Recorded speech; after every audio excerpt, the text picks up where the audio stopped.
Student खबरी education से related छोटी बड़ी इंफॉर्मेशन के लिए सब्सक्राइब करिए हमें and don't forget to press bell icon. Hi everyone, welcome back to our channel myself Nimisha. जैसे कि आप जानते हैं, इस चैनल में आपको मिलती है updates about the different college options, career options.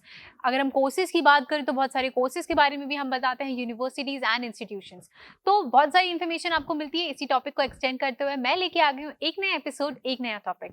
जो टॉपिक आज हम कवर करने वाले हैं, जिस करियर ऑप्शन के बारे में आज मैं बताने वाली हूँ, वो है मेनली कॉमर्स स्टूडेंट्स के लिए। यानी आज हम जिस कोर्स को कवर करेंगे वो है बैचलर्स ऑफ कॉमर्स, यानी बीकॉम भी जिसे हम कहते हैं, इन बैंकिंग एंड इंश्योरेंस।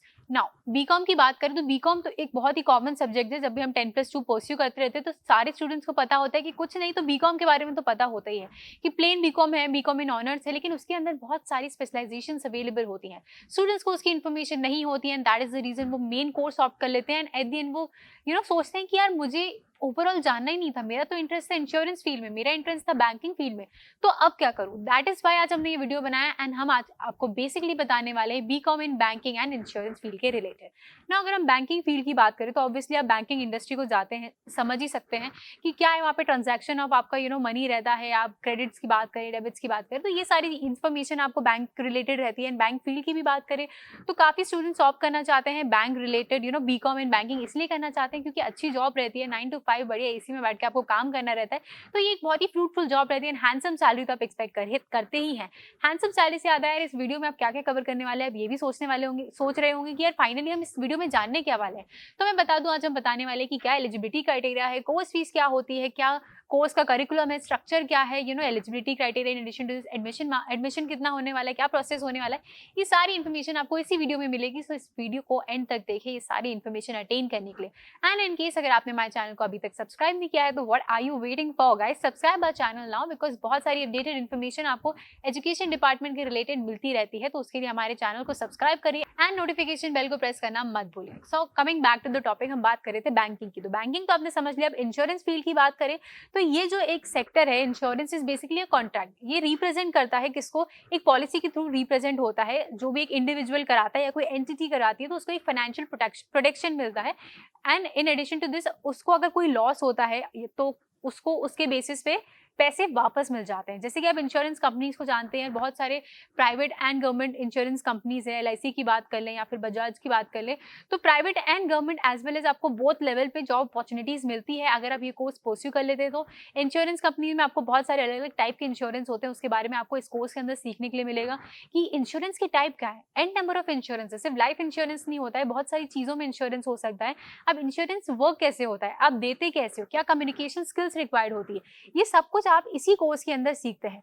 अगर हम बेसिक की बात करें इस कोर्स के अंदर, तो कौन लोग एलिजिबल हैं या कोर्स क्या ऑफर करता है एलिजिबल कैंडिडेट्स को, तो ये सिखाता है आपको कस्टमर सर्विसेज स्किल्स के बारे में, इन्वेस्टिंग कैसे होती है, कहाँ इन्वेस्ट करना चाहिए, कमर्शियल पब्लिक प्राइवेट बैंकिंग के बारे में, उसके पूरे स्ट्रक्चर के बारे में कि वर्किंग कैसे होती है किसी बैंक की, मैनेजमेंट एंड एनालिटिकल स्किल्स बताता है, वेरियस फाइनेंशियल टूल्स की, रेगुलेटरी एजेंसीज होती हैं वो कैसे वर्क करती हैं, ग्लोबल मार्केट कैसे वर्क करता है, लेंडिंग फाइनेंस रिलेटेड सब्जेक्ट्स भी रहते हैं, बैंक मैनेजमेंट कैसे होता है, वो सब आपको सिखाता है।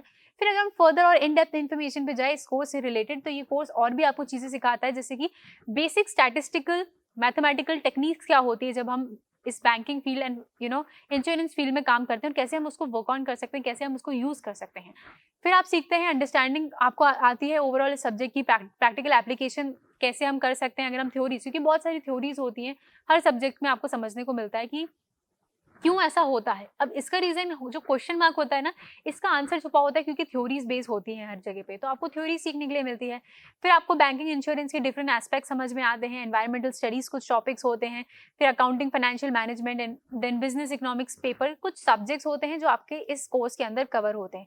अगर आप ये सोच रहे हैं कि यार मैं क्या इस कोर्स को परस्यू करने के लिए केपेबल हूँ, क्या मेरे में वो एबिलिटीज है, तो मैं बता देती हूँ कि क्या आइडियल कैंडिडेट होना चाहिए, कौन सी क्वालिटीज आपको पोजेस करता है एक ideal candidate for pursuing this course. So qualities like, अगर आपकी कम्युनिकेशन स्किल अच्छी है, आप कस्टमर्स को इजीली हैंडल कर सकते हो। अगर अलग अलग मूड होते हैं कस्टमर्स के, तो आप उन सारे मूड्स को हैंडल कर सकते हो with no problem, with no loss and easily सारे मैनेजमेंट को कर सकते हो, तो आपके लिए कोर्स है। फिर आपको बेसिक इन्फॉर्मेशन है इस इंडस्ट्री से रिलेटेड, यानी बैंकिंग से रिलेटेड, इंश्योरेंस से रिलेटेड, आपको बेसिक नॉलेज है।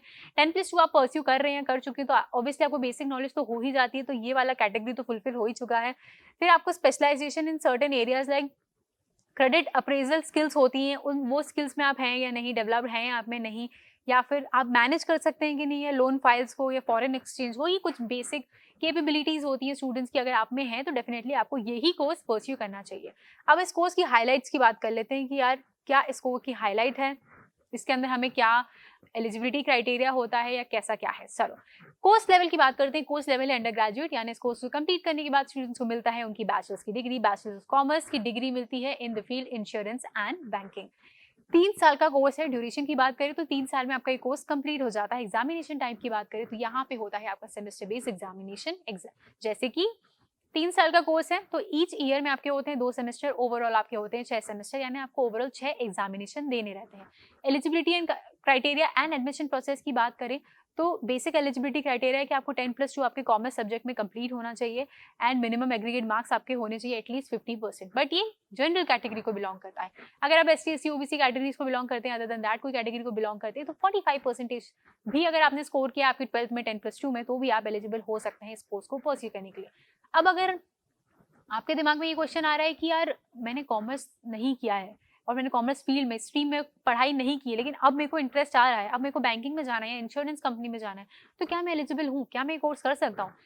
तो मैं आपको बता दूं रेयरेस्ट केसेस में ऐसा पॉसिबल होता है, क्योंकि बहुत सी न्यू प्राइवेट इंस्टीट्यूट्स होते हैं, कॉलेजेस होते हैं, इंस्टीट्यूशंस या फिर यूनिवर्सिटी की बात करो, बहुत से प्राइवेट इंस्टीट्यूशन ज़्यादा क्राइटेरिया फॉलो नहीं करते, क्योंकि उनको स्टूडेंट हब बढ़ाना होता है, उनको न्यू स्टूडेंट्स को अट्रैक्ट करना होता है। तो वो बोलते हैं कि आप हमारा एंट्रेंस एग्जाम दो, अगर हम आपके एंट्रेंस एग्जाम में अच्छे स्कोर रहे तो हम देख सकते हैं, हम आपकी कैपेबिलिटीज चेक करते हैं उस बेसिस से। 10+2 में तो आपकी सिर्फ दूसरी फील्ड की कैपेबिलिटीज चेक की जा सकती है। तो एंट्रेंस एग्जाम वगैरह लेके अगर पॉसिबल होता है तो वो हो सकता है कि आप दूसरे स्ट्रीम में भी हो तो भी पॉसिबल है ना। आपके दिमाग में ख्याल आ रहा होगा यार कौन सी यूनिवर्सिटी में ये सब पॉसिबल है, तो यार हम यूनिवर्सिटी रिलेटेड अलग टॉपिक अलग हमने सारे कवर किए हुए हैं कि कौन सी यूनिवर्सिटीज है best for BCom and other courses as well.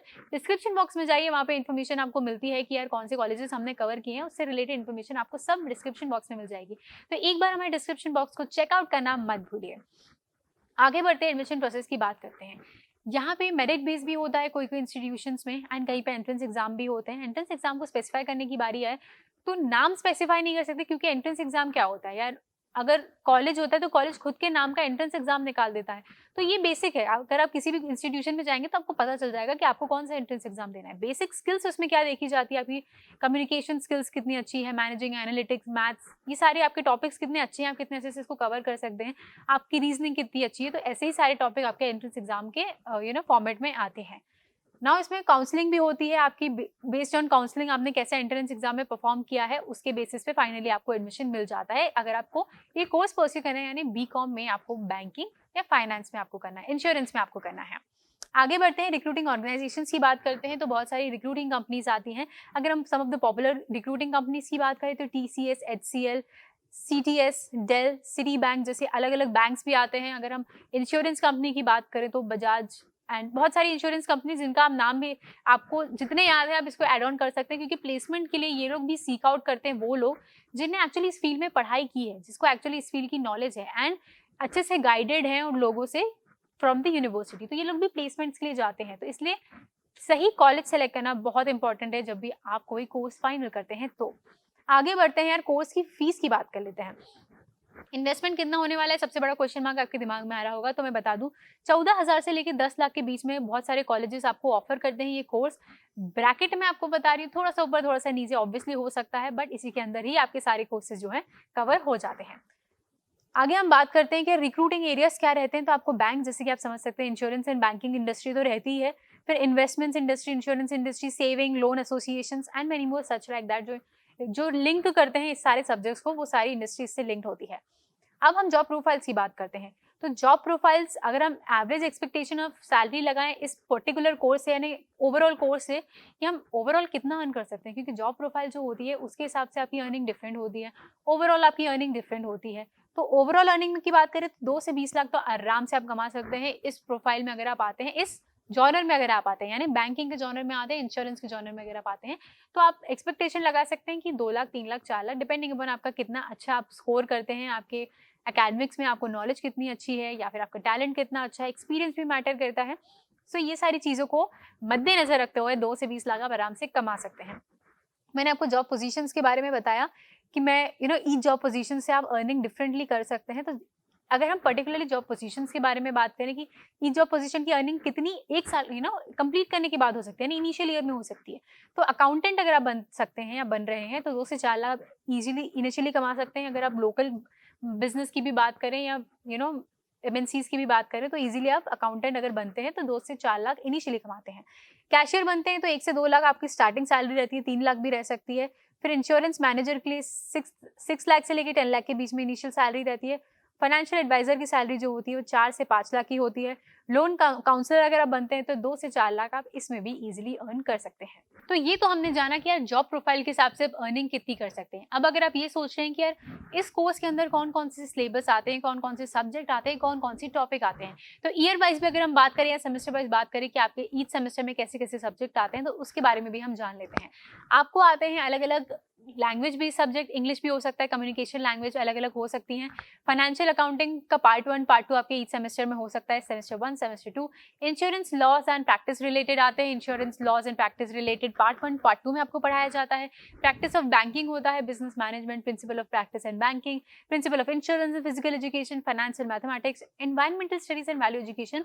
कुछ सब्जेक्ट रहते हैं जो आपके फर्स्ट ईयर में कवर होते हैं। Coming to the second year, some subjects like non-major elective, institutional training, company accounts part 1, part 2, services marketing, e-commerce, e-business, legal regulatory aspects of banking, financial management workshop on numerical skills, campus recruitment trainings होती हैं। आपकी campus recruitment trainings जब होती हैं आपके 2 साल के बीच में, 2 साल के बाद होती है, जनरली 3 साल थर्ड ईयर पे जब आप आते हैं, यानी आपका जब 3rd to 4th सेमेस्टर आपका चलता रहता है, उस ड्यूरेशन में आपको बोला जाता है कि यार इंटर्नशिप्स भी आपको करनी है, ट्रेनिंग भी आपको करनी है, या तो इंश्योरेंस कंपनी में करके आइए या फिर बैंकिंग इंडस्ट्री में करके आइए।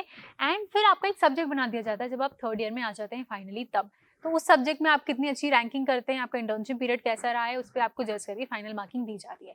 सो फाइनली आपके लास्ट ईयर यानी 5th to 6th सेमेस्टर में आपको प्रोजेक्ट बेस्ड वर्क रहते हैं, इंटर्नशिप वर्क रहते हैं, ट्रेनिंग वर्क रहते हैं, इनकम टैक्स कुछ टॉपिक रहते हैं, cost accounting, management accounting, auditing भी रहता है, business communication, business environment, financial statistics, campus recruiting trainings आपको दी जाती है। कैंपस रिक्रूटमेंट ट्रेनिंग यानी जो भी आपके लिए प्लेसमेंट के लिए आने वाले रिक्रूटिंग कंपनीज आने वाली है, उसके लिए आपको बहुत सी यूनिवर्सिटी और इंस्टीट्यूशन जो है ट्रेन करते हैं कि आपको कैसे परफॉर्म करना है इंटरव्यू में, कैसे एग्जाम में परफॉर्म करना है। ये सारी इन्फॉर्मेशन एंड ट्रेनिंग आपको दी जाती है आपके लास्ट ईयर में। सो या I think that's a wrap up for this topic. मैंने सारे ही टॉपिक को आई होप कवर कर लिया है, बट इन केस अगर मुझसे कोई टॉपिक रह गया है तो यार उसको आप हमसे पूछ सकते हैं, आप हमसे जान सकते हैं। कोई क्वेश्चन क्वेरी डाउट है तो कमेंट बॉक्स में कमेंट करके पूछिए, एज सुन एज पॉसिबल आपको उस पर रिप्लाई मिलेगा। So this was all about bachelors of commerce यानी BCom बैंकिंग एंड इंश्योरेंस। अगर आपको ये वीडियो अच्छा लगा then do like this video and share it with your friends, and also do not forget to subscribe our channel. This was me, Nimish Jajani, signing off from today's episode.